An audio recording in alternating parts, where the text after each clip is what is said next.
আসসালামু আলাইকুম। আশা করি সবাই ভালো আছেন। আগে ফাঁসি পরে নির্বাচন, কথাগুলো বললেন আমাদের ছাত্রনেতা সারজিদ আলম। তিনি বর্তমান উপদেষ্টা হিসেবে আছেন।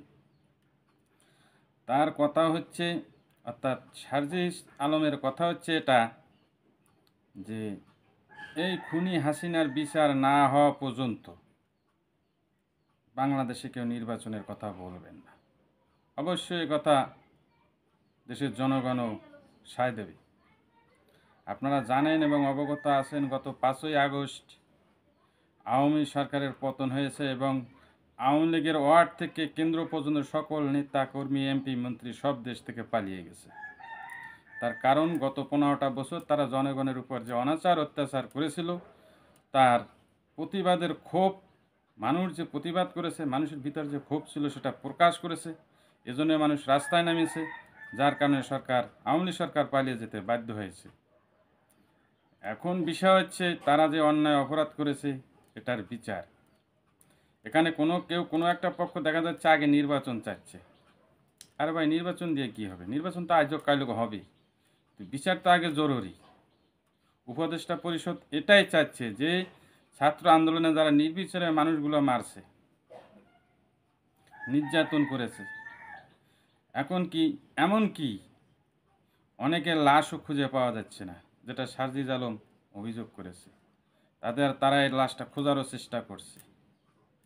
হাজার হাজার মানুষ আহত হয়েছে, শত শত মানুষ নিহত হয়েছে, নির্বিচারে গুলি করেছে। ছাত্রলীগ, যুবলীগ, স্বেচ্ছাসেবী লীগ নেতাকর্মীরা পুলিশের সাথে মিশে জনগণের উপর যে গুলি চালিয়েছে, এই বিচারটা তারা আগে চায় উপদেষ্টা পরিষদ, তারপর তারা নির্বাচনের কথা বলে।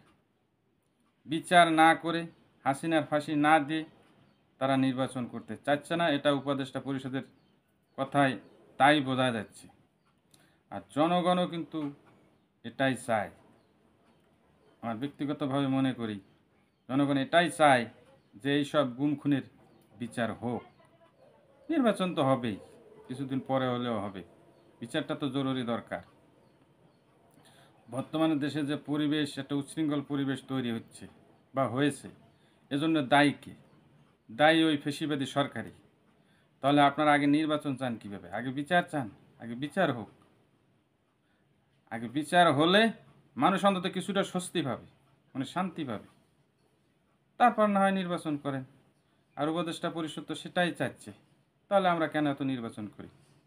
আর এই কারণেই কিন্তু সারজিদ আলম বলেছে যে আগে বিচার, আগে শেখ হাসিনার ফাঁসি, তারপর এর আগে যেন কেউ নির্বাচনের কোনো কথা বলে না। এখন আমাদের কথা হচ্ছে, আপনারা জনগণের ব্যাপারে কি চান? আশা করি সেই মতামত জানাবেন।